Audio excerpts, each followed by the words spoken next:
Hello friends, today I am going to show you the recipe of coconut kheer. So let's start. So the ingredients of my recipe are some milk, sugar, grated coconut, chopped almonds and cashews, raisins and some cardamom pods. So let's start. Now take a pot and boil some milk in it. Then add 1 cup of wet coconut which is grated.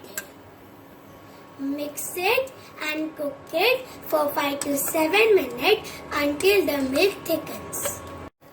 After 5 to 7 minutes, the mixture has thickened and now I am going to add half cup of sugar in it.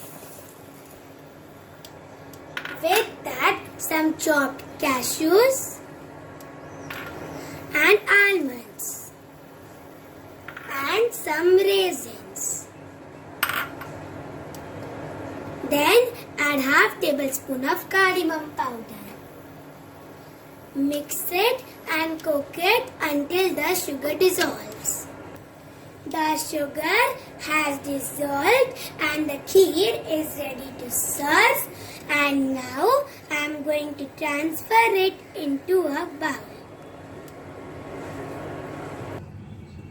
I transferred it into this bowl and now I am going to garnish it with some almonds. I garnished it with some chopped almonds. So this is my delicious and tasty coconut kheer recipe. Give this recipe a try and